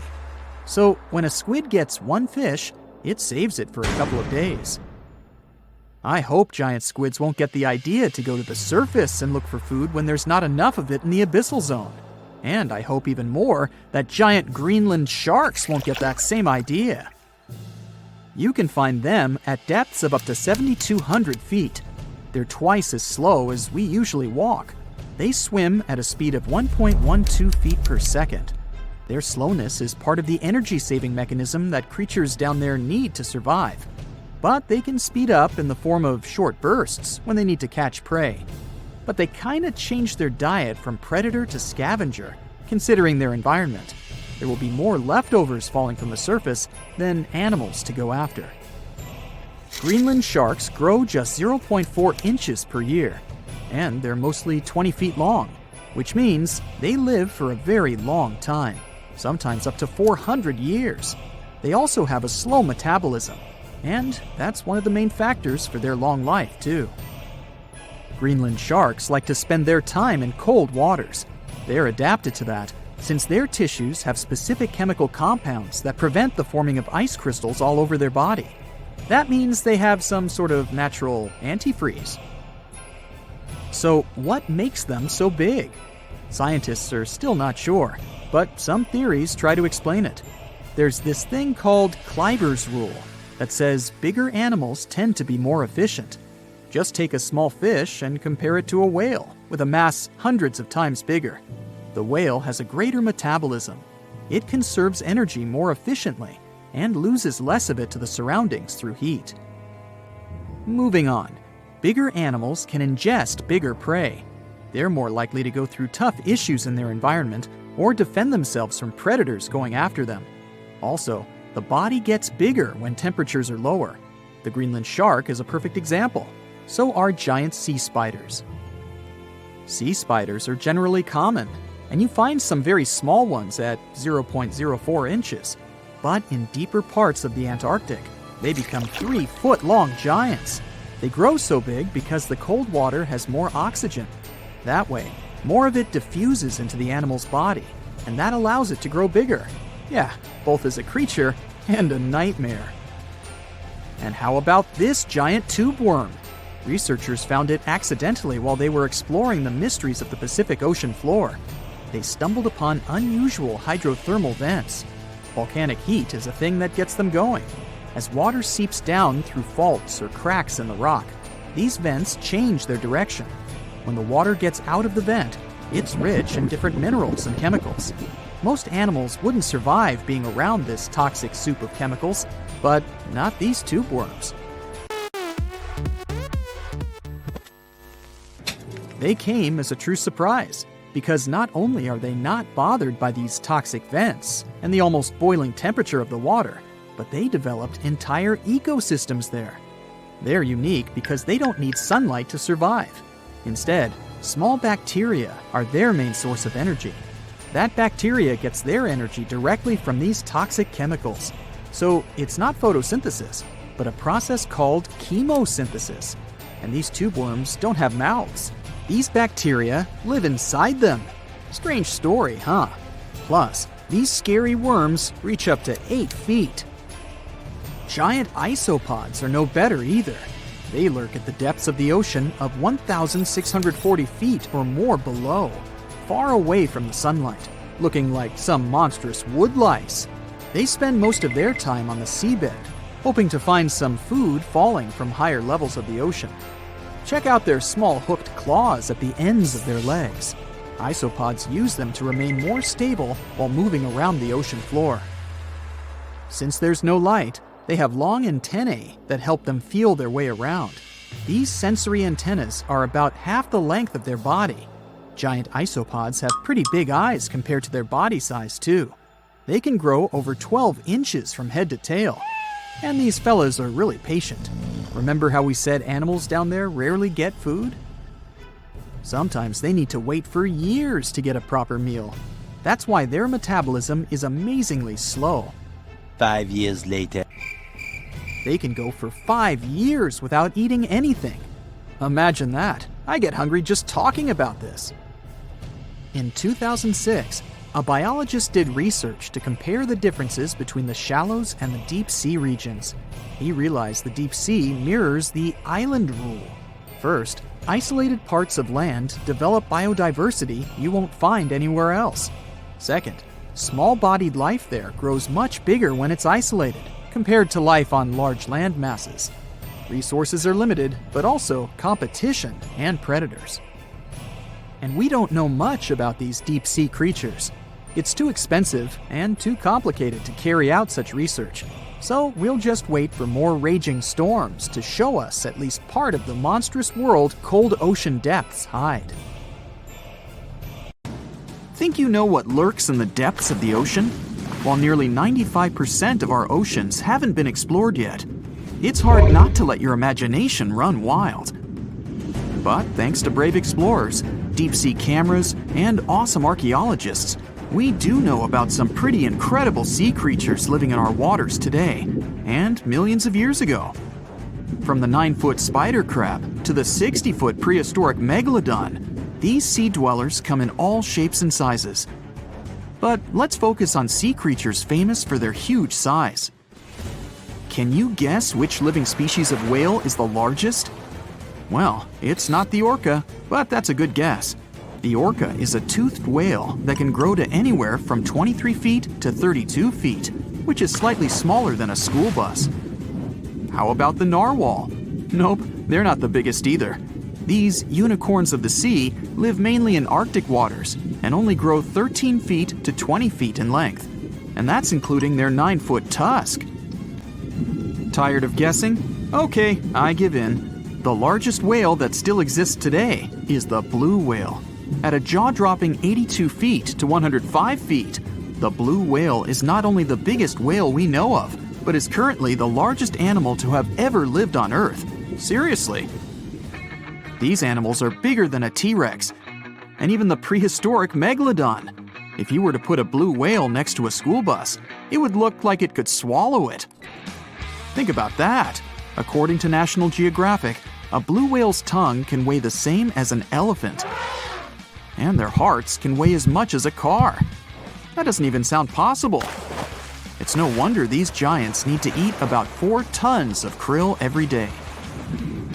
While there aren't too many animals living today that can compete with the blue whale's epic proportions, there is an entirely different species that is a good contender, and it's not quite what you would expect. It's a jellyfish. No, I'm not talking about the little jellyfish that wash up on the shore and ruin a perfectly good day at the beach.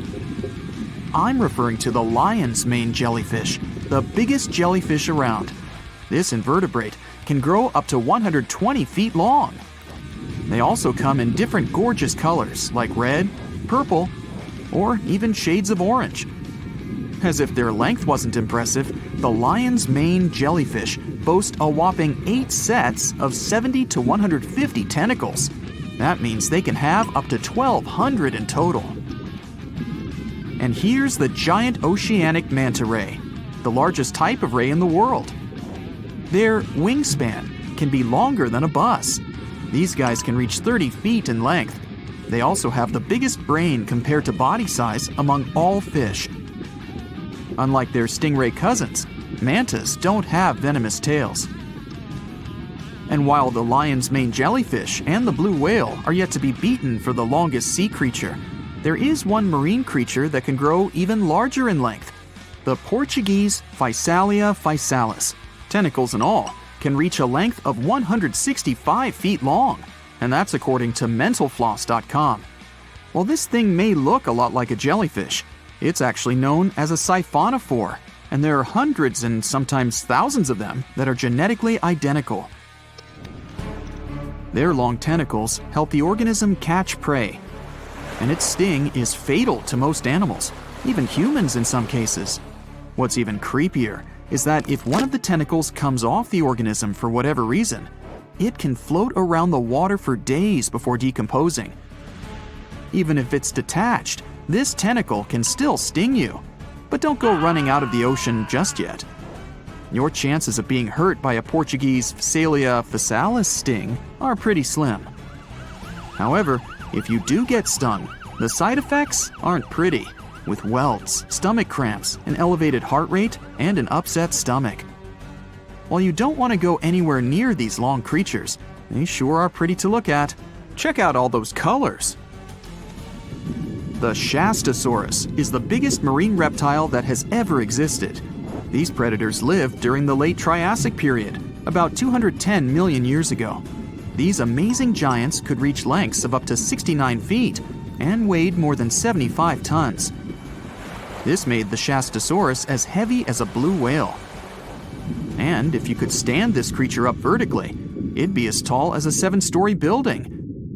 Despite appearances, the Shastasaurus was actually pretty slim for its size. Its ribcage was only 6 feet across.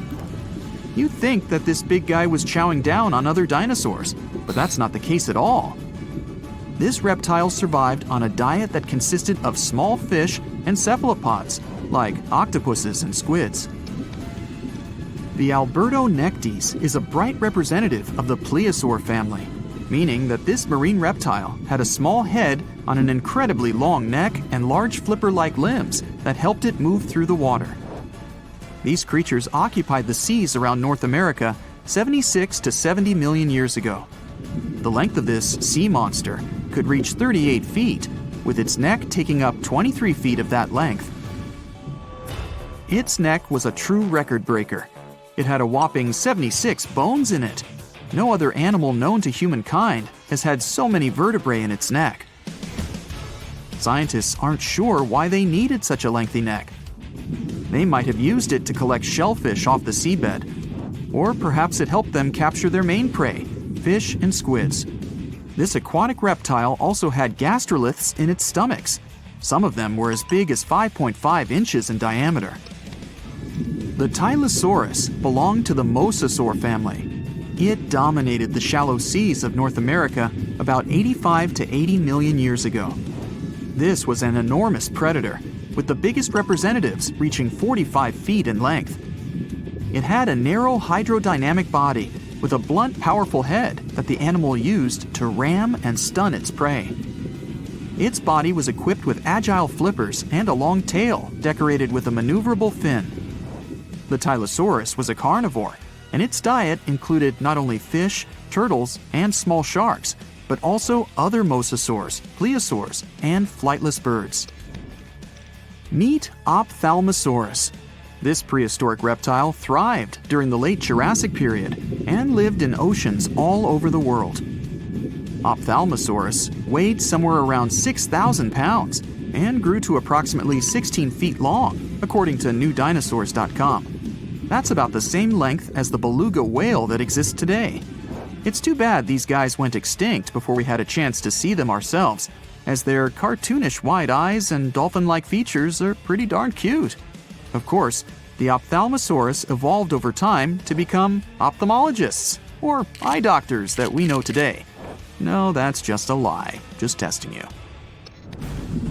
The Mosasaurus is a truly gigantic predator that dominated the seas all over the world about 66 million years ago.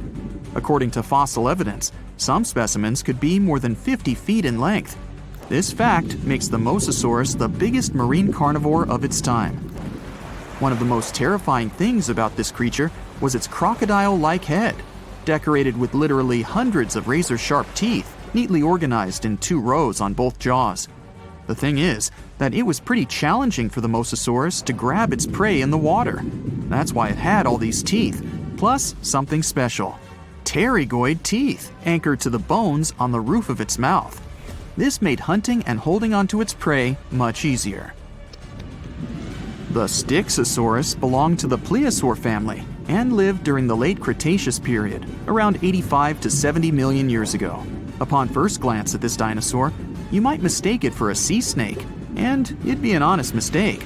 Stixosauruses were about 35 feet in length, but over 16 feet of that consisted just of their long snake-like neck.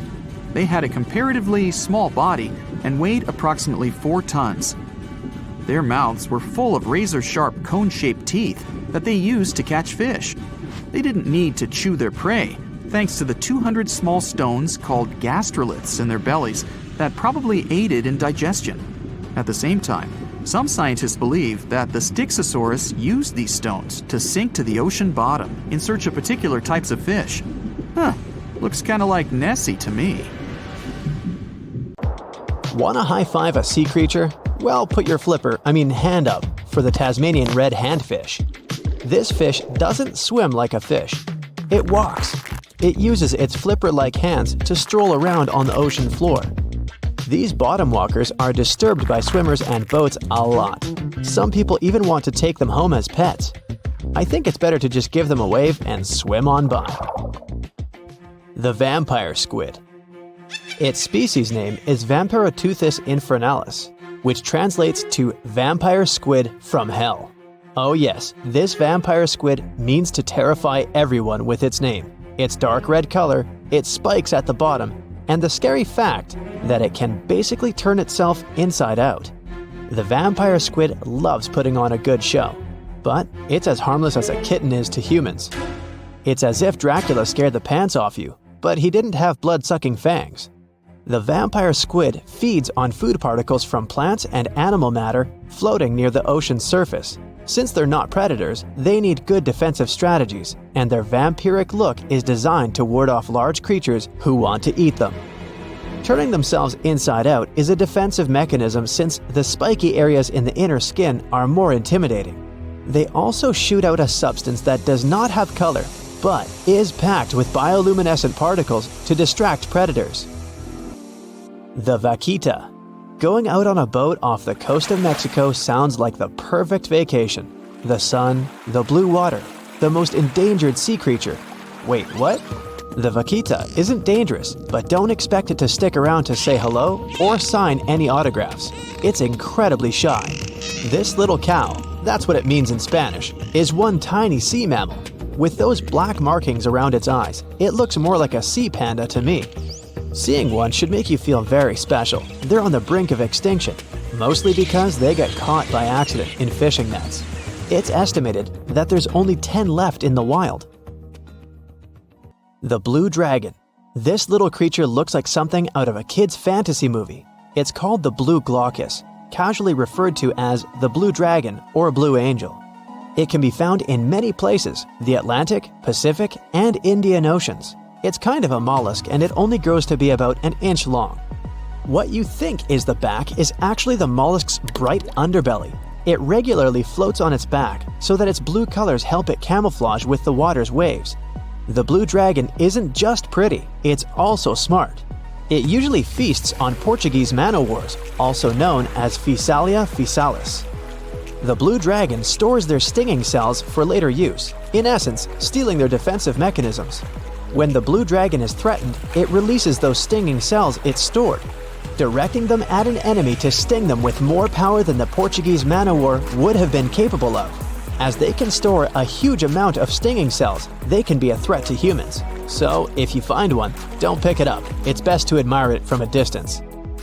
The barrel-eye fish. If you ever wanted to have Superman's X-ray vision, looking at the barrel-eye fish will make you feel like you gained that superpower at some point in your life without even realizing it. The barrel eye has a transparent head, so you can see how their eyes and brain look inside. This magnificent creature lives in the deep sea. This is the lowest level of the ocean, where strange creatures roam in near-freezing temperatures and constant darkness.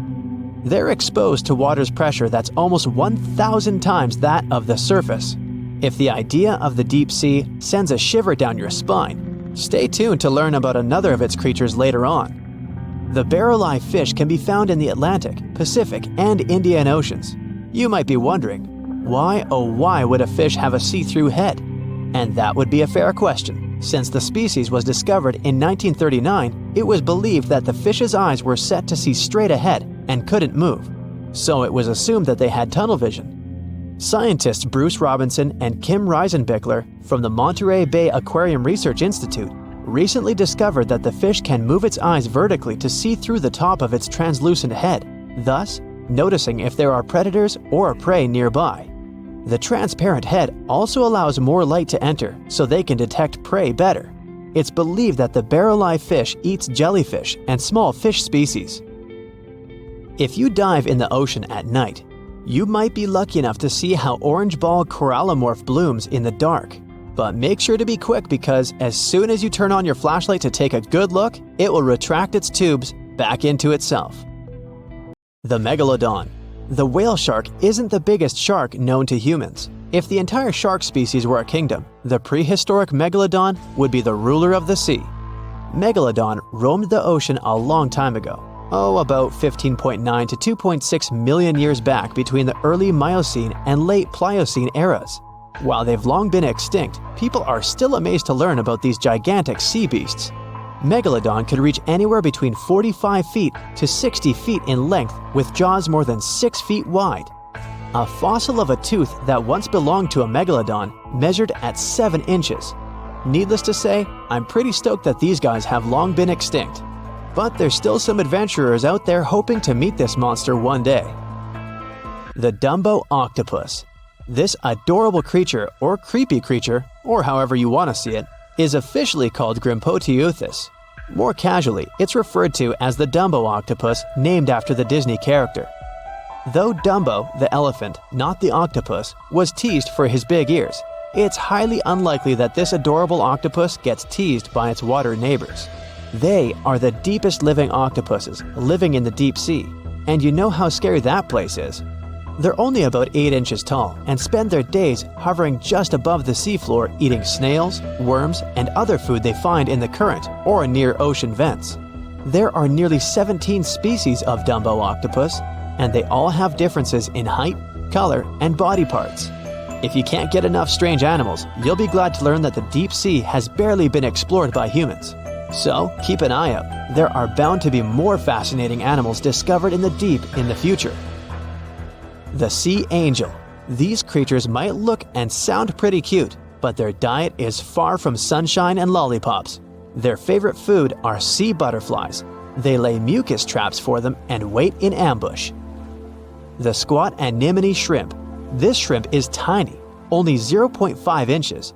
It's also known as a dancer shrimp because of its peculiar behavior. When agitated, it raises its bottom above its head and does a little dance. Divers also say it readily jumps on their hands and cleans them. The coconut crab. This guy may look pretty creepy, especially when the sun goes down. Mature coconut crabs are around 3 feet in length. Their preferred foods are coconuts, but they can also hunt down lizards and even large birds. The slender snipe eel. Slender snipe eel is a slim and long creature that's still a mystery for marine scientists. It's 4 feet long and it has at least 750 bones in its spine, which is much more than any other animal in the world. The sea pen. Sea pen is 7 feet long and it has a lot of varieties, but most of them look indeed like a pen or a quill. The similarity is even more striking when the animal has a water-filled bulb that anchors it to the floor.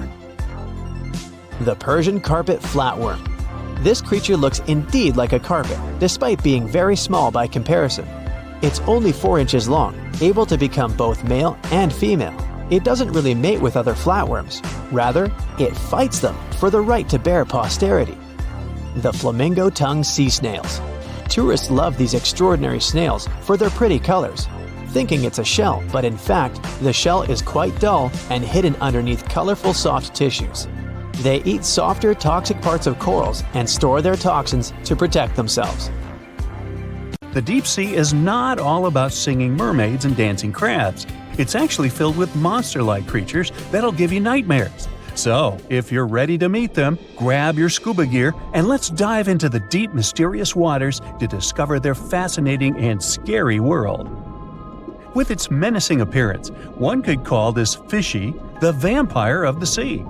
Well, named for their disproportionately large, razor-sharp fangs protruding from their mouth, fangtooths are actually quite small and harmless to humans. These choppers are actually more for catching prey than causing trouble, so there's no need to panic if you see one. And you'll be even more relieved to know that it's kind of unlikely for you to come across a fangtooth, since they are among the deepest living fish. A regular day in the life of a fangtooth looks like this. By day, they prefer to remain in the gloomy depths. Me too, fishies, me too. It's only towards the evening that they migrate toward the surface to have a feast under starlight. Ah, how romantic. And by daybreak, they return to the deep. What a chill schedule, am I right? So, as you can tell from their daily routine, fangtooths are among the more active deep-sea fishes. And by that I mean they seek out their food rather than just sitting and waiting. And thanks to their oversized teeth and mouth, hey, I can relate, they're able to attack prey that are even larger than themselves, which is very important in the very large, food-poor deep sea. Fitting to their environment, common fangtooths are dark-colored, either solid brown or black.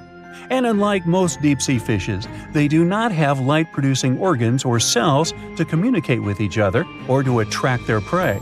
Instead, they rely heavily on their sense of smell, in addition to making use of even the slightest bit of sunlight that makes it down to the depths. This light doesn't help them to see in any way, but it may be enough for potential prey to cast a shadow as they pass overhead, which lets fangtooths know they're around.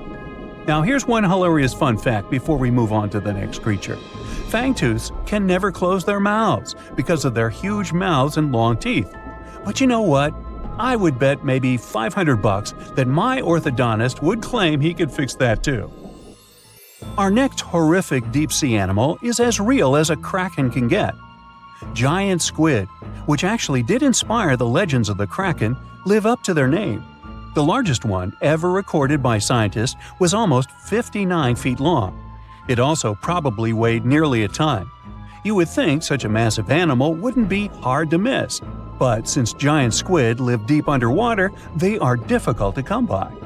Giant squid, along with their cousin the colossal squid, yep, they are different, have the largest eyes in the animal kingdom. They're somewhere around 10 inches in diameter. In other words, they are around the size of dinner plates. Peekaboo! Having such large eyes allows them to detect objects in the lightless depths of the ocean, where most other animals would see nothing. Nada, zippo. Giant squids have 8 arms and 2 long feeding tentacles that help them seize their prey. These tentacles are tipped with hundreds of powerful sharp teeth and are often double the length of their body. This helps them to snatch prey up to 33 feet away. Hey there, come a little closer. Most of what we know about giant squids come from those that floated to the surface and were found by fishermen. After years of research, it was only in 2012 that a group of scientists were able to successfully film a giant squid in its natural habitat for the first time. Yet again, the giant squid continues to remain largely a mystery due to their inhospitable deep-sea habitat. And maybe they're shy. Speaking of squids, this species is basically the space creature of the ocean. So, it's only been about 20 years since the big fin squid family was officially described by scientists, and there are still plenty of facts about them that are yet to be discovered. However, the big fin squid sightings as deep as 20,000 feet below the surface suggest that they can live deeper than any other known squid. You know what? Let's scratch the word space creature and call them the disco dancers of the deep sea to make things less scary. Because of their long, slender arms, adorned with extravagant rib-like fins, kind of make them look like they're ready to hit the dance floor. Anyway, these boogie arms and tentacles are estimated to max out at just under 30 feet. Aside from the estimations, though, the largest known big fin squid was actually 21 feet long, with 20 feet of that being its arms and tentacles. How exactly a big fin squid uses them is still unknown, but scientists think they like to use them to trap prey that bump into them as they hang down in the water below their body or drag along the seafloor. There are only around a dozen confirmed big fin squid sightings worldwide, so you can just relax. because the chances of you getting hugged by a big fin squid are close to impossible. But I can't guarantee anything regarding your nightmares. Now, these are not one of your regular Jaws sharks. Let's start with the most strange fact about a frilled shark. It's considered a living fossil because of its primitive anatomic traits. That actually makes more sense once you learn that this species has been around for 80-some million years. So, I have both good news and bad news. Frilled sharks live in the open ocean and spend much of their time in deep, dark waters far below the surface. However, they do feed at the surface of the ocean at night. When hunting food, they move like an eel, bending and lunging to capture their prey. And they can actually swallow it as whole, even if it is larger than their own size. This is all thanks to their long and flexible jaws, which are equipped with 300 recurved needle-like teeth. Okay, I am somewhat freaked out now. Unlike the rest of the deep-sea creatures I've talked about, frilled sharks might sometimes accidentally get caught in nets. So if fishing is your thing, beware. This telescope won't help you see the stars and the planets. With its protruding eyes and elongated body, this little swimmer looks like it's wearing a pair of underwater binoculars, hence the name the telescope fish. Found in cold, deep tropical to subtropical waters worldwide, they're known to be the species that undergoes one of the most drastic transformations in fishes. When the first larva was described in 1954, it was believed to be a new species rather than the larva of a telescope fish that were known to science since 1901. Despite the fact that they are only around 6 to 8 inches long, they're able to latch onto snacks that are bigger than their own size. That is thanks to their massive and highly stretching jaws, making up most of the size of their head. These large prey are then folded in half to fit in their expandable stomach. In 1925, scientists found a 5.5-inch long fish inside the stomach of a 3-inch long telescope fish, which they described as neatly folded. Despite all this, their cylindrical tube-shaped eyes are still the most fascinating and bizarre features of telescope fishes. Their specific shape increases light collection to help them detect their prey's weak bioluminescence even from a distance. But although their eyes are good for seeing things in the twilight, they're especially great at seeing silhouettes from below. That's why they orient themselves vertically in the water. Now, I have to admit they look kind of cute if you ask me. Sort of like uglier versions of Minions. Yeah, right? Can you swim? Good. Because you're going on a journey to the deepest point of the Pacific Ocean. Now, put on your flippers. The very bottom of the Mariana Trench is awaiting. Now, get in the water. Really, come on. All right. 1 foot underwater. That's the depth you can swim with no special gear like a mask. Hey look, must be some tourists. Or whales. 10 feet underwater. That's a little deeper than the public pools and beaches around the United States. You can see colorful fish and even photoplankton that feed on the sun's rays. 26 feet down. This is the depth at which the foundations of the floating city of Venice in Italy stand. Builders laid columns at that depth on which they later built houses and streets. 30 feet underwater. You start to feel a lot of pressure. When you're on the surface, you're under atmospheric pressure, 15 pounds per square inch. But here, at 30 feet, that pressure is doubled. All the air pockets in your body, like your lungs or ears, begin to compress from this pressure, giving you discomfort. But no worries, your organs are soft and elastic, so you can keep diving. 40 feet underwater. Oops, you're running out of air. An average person can hold their breath for 30 to 90 seconds. The current record is an incredible 24 minutes and 37 seconds. Gasp. Okay, you'll need some diving equipment to continue your descent. There you go. Thank you very much. Tourists dive to this depth to look at reefs and corals. You don't need special skills for that, but you can't dive any deeper without training or a license. 45 feet down. Be careful. There's sharks swimming here looking for food, like you. Sometimes tourists descend to this depth in a safe cage to see the sharks up close. You're better off staying away from these predators and not attracting their attention. So make sure you're not wearing any bright and shiny jewelry. Sharks love that kind of thing. 62 feet underwater. You could see the Aquarius Reef Base Lab in Florida at this depth, if you were in Florida. It's really an entire building with rooms for exploring the seafloor, accessible through a hatch. 105 feet down. You see a strange bell hanging from a chain. People used to use these things for deep diving about 400 years ago. They'd lower a bell on chains with divers inside from a ship. There was enough air inside the bell for them to breathe. That way, they could explore sunken ships with treasures. 140 feet. At this depth, you could find an entire sunken city in Qianda Lake, China. You can still see streets, houses, and temples there. 330 feet. Whoa! You almost hit a huge blue whale. How could you miss it? These guys, the size of 2 train cars, usually dive to that depth. Shh! Let's listen to them sing for a while. It's beautiful. Now, let's keep going. 660 feet. This is where most of the ocean life ends. Sun rays hardly penetrate any deeper into the water. Everything below are unusual fish like this angler. They have such an unusual appearance because they have to adapt to the high pressure here.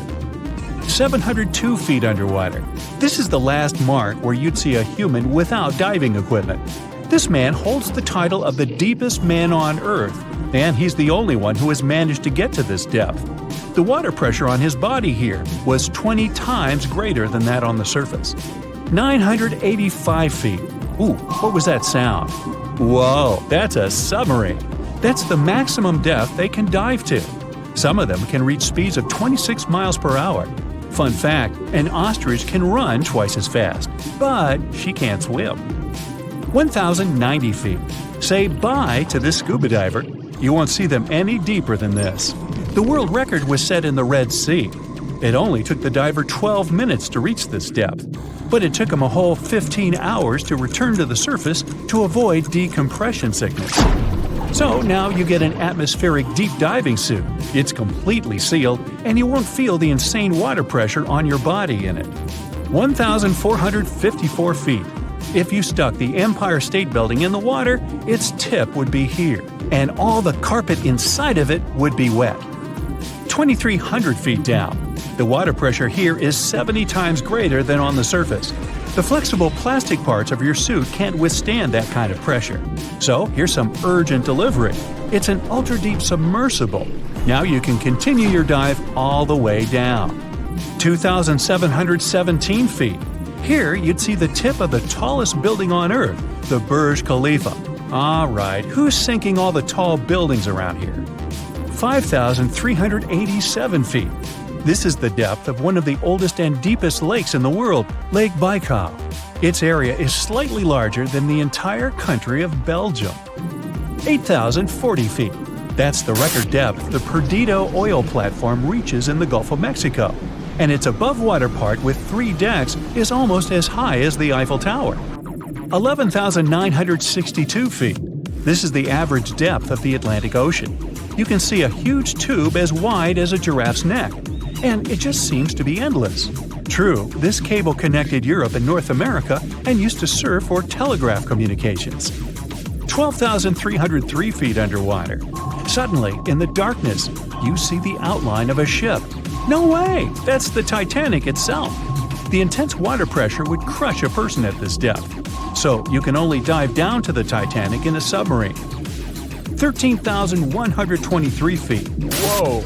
Here would be the end of the deepest mine in the world, Imponen Gold Mine in Africa. But you still have deeper places to go. Let's speed up. 20,000 feet. Here you can see the deepest debris of an old ship. The USS Johnson sank more than 70 years ago. You can still clearly see the number 557 on its bow. 26,200 feet. Here, in this total darkness, you'll find the deepest fish in the world, the Mariana snailfish. They're as long as a domestic kitten and have almost transparent skin. Their eyes are poorly developed for vision because the sunlight never reaches this deep. 29,030 feet. If you take Mount Everest, flip it over, and stick it into the Marianas Trench, this is exactly where you'd see its tip. Even though this is the highest point on our planet, you'd still have a lot deeper to go. 35,755 feet down. Here, in the Challenger Deep, you'd still see life.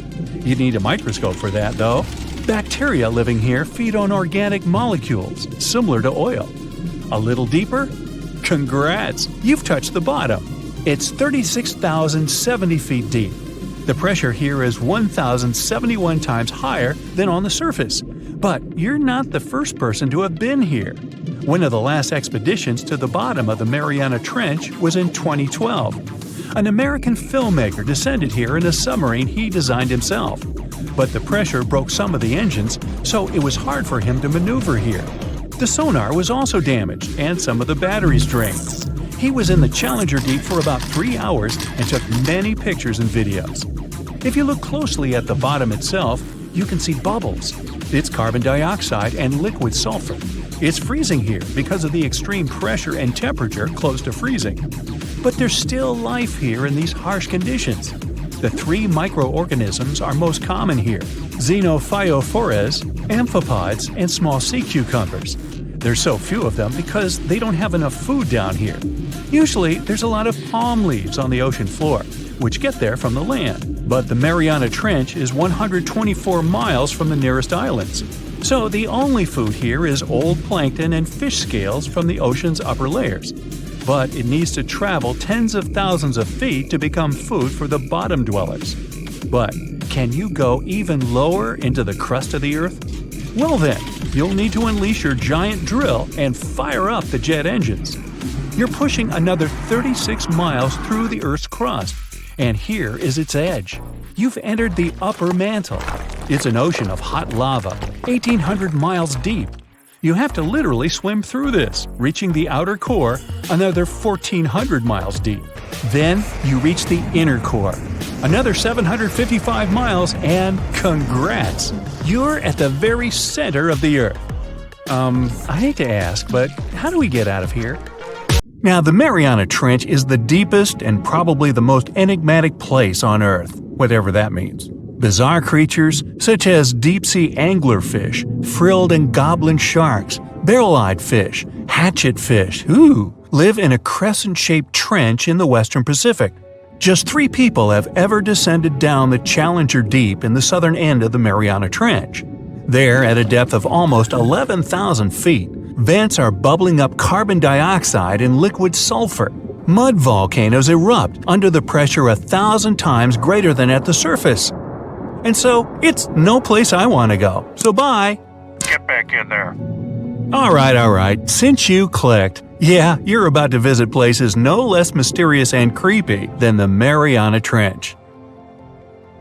Your first stop is Mexico, the Yucatan Peninsula to be precise.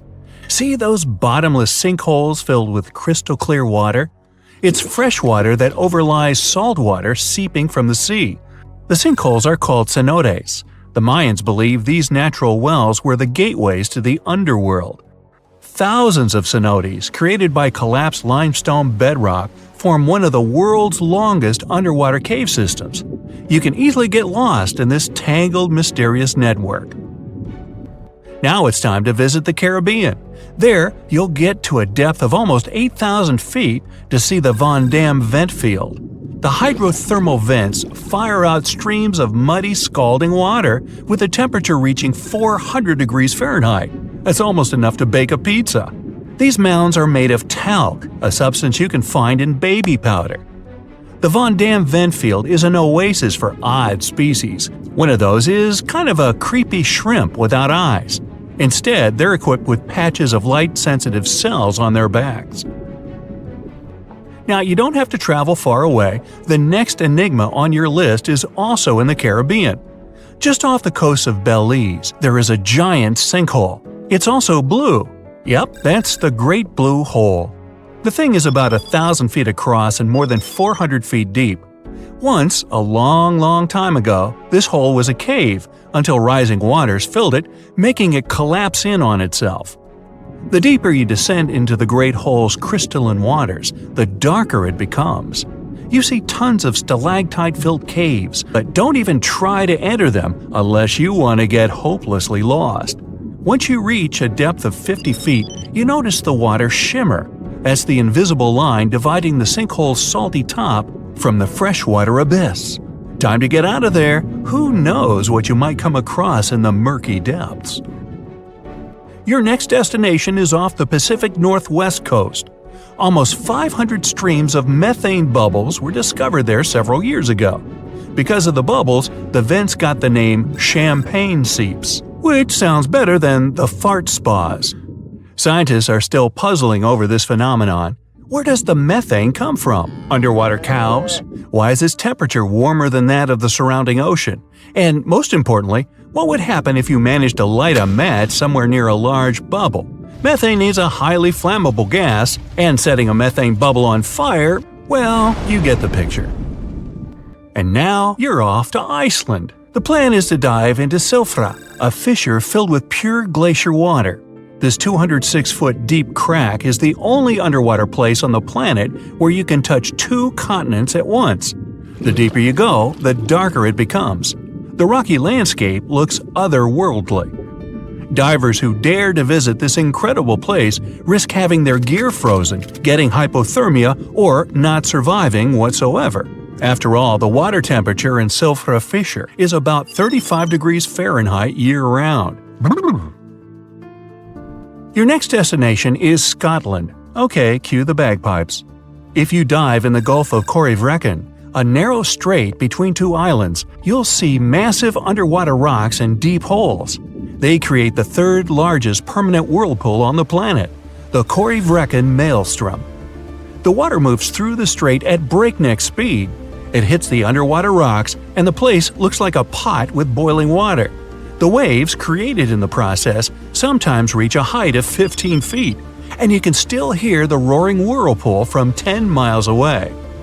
It's believed the Corryvreckan Maelstrom has swallowed dozens of sailors over the centuries. They were caught unaware by the ferocity of this natural phenomenon and pulled underwater in the blink of an eye. Okay, enough bagpipes. Your adventures are getting more and more extreme. You're heading for Antarctica. There, in the Southern Ocean, you'll find the Ross Sea Ice Shelf. Say that 5 times real fast. Later, not now. It's roughly the size of Spain, with the ocean underneath containing as much water as the North Sea. Once, scientists drilled all the way down through this enormous chunk of ice. Imagine their astonishment when they found life in those extreme conditions. The researchers came across dozens of mysterious species not known before. The most unnerving were upside-down swimming fish and overturned sea anemones hanging in the frigid waters. Hopefully, bizarre places with a notorious reputation don't frighten you. Well, too bad, because you're about to visit the Bermuda Triangle. It's an area between Bermuda, Florida, and Puerto Rico where planes and ships seem to vanish in thin air. For the first time, this place attracted a lot of attention in 1945. That's when 5 U.S. Navy planes disappeared during training. Before radio contact was lost, the flight leader said, "We're entering white water. Nothing seems right." After that, the planes with 14 men flying them disappeared. Even scarier, a rescue plane with 13 people on board never came back as well. Some people believe the mythical city of Atlantis lies at the bottom of the triangle. They claim its inhabitants use extraterrestrial technologies to sink ships and crash airplanes. Others blame rare and unexplored natural phenomena, for example, magnetic anomalies, or massive pockets of flammable methane gas. There we go again. Then, if a bolt of lightning ignited a giant methane bubble near a ship or a plane, this could probably make it sink without a trace, except the smell. But methane is found everywhere all over the world, and it never behaves this way. Some experts aren't sure there's a mystery to explain whatsoever. Lots of busy routes pass through this area. No wonder more ships and planes sink there than anywhere else.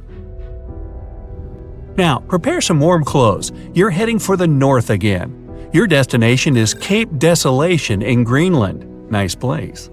In 2012, Canadian researchers were sampling the water in that area. and their equipment came back to the surface with pieces of coral attached to it. That's how a cold water coral reef was stumbled across. These unique pinkish corals can easily go without sunlight and live in strong currents 3,000 feet below the surface.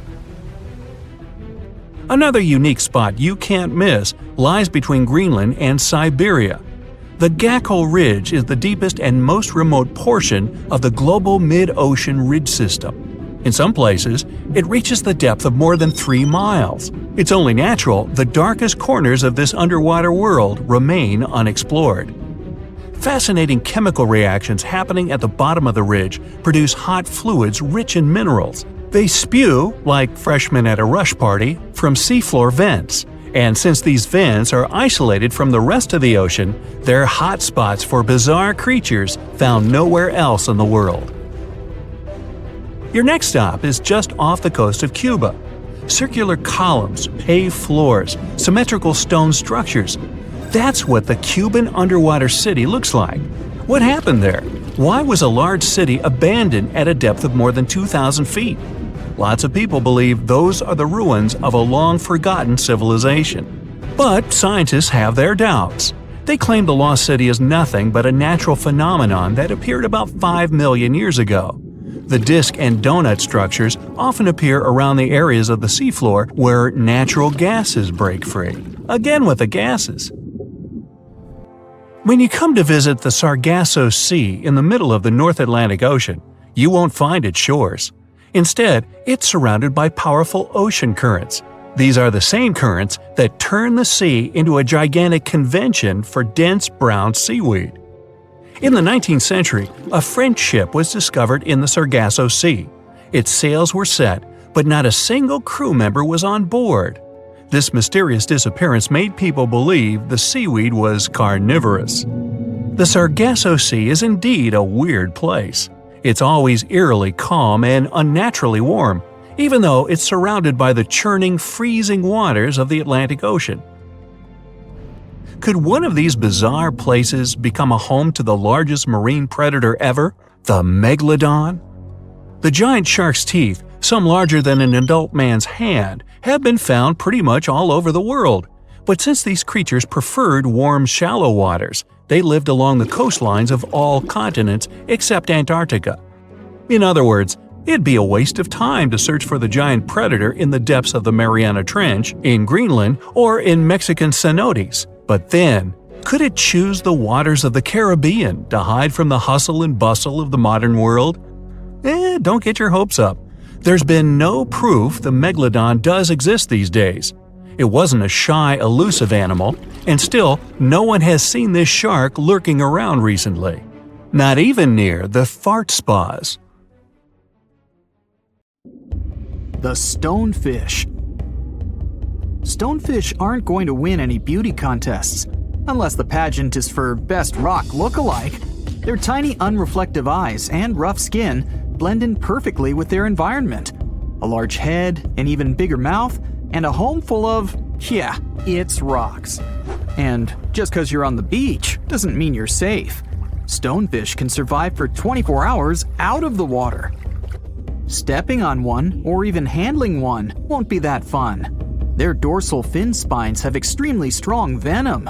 It shoots out when they get stepped on, and it can lead to paralysis or even heart failure. You'll need help fast. No wonder they're one of the most dangerous creatures in the water, or anywhere. Be careful when scrambling around rocky areas. They love to play hide and seek. The deep sea dragonfish. If there were a prize for the most hideous fish in the ocean, the deep sea dragonfish would win. With slimy, scaleless skin, massive teeth, and a face only a mother could love, this bad boy of the sea is nothing to mess with. It likes to swim between 700 feet and 6,000 feet below the surface of the ocean, where the waters are the darkest and coldest. Along with some other creatures on this list, the deep sea dragonfish relies on its bioluminescent body parts to catch prey. It also uses its hanging appendage, which boasts a little red light on the end, coming out from its lower jaw. Many fish mistake this little light for prey, luring them right into the jaws of the deep sea dragonfish. Very clever dragonfish. Very clever indeed. The fangtooth. The Mariana Trench is an underwater trench with a depth of 35,000 feet, nearly 7 miles below the ocean's surface. Let that sink in. While scientists know the Mariana Trench exists, it's one of the least explored places on Earth. It's also the deepest area of Earth's oceans.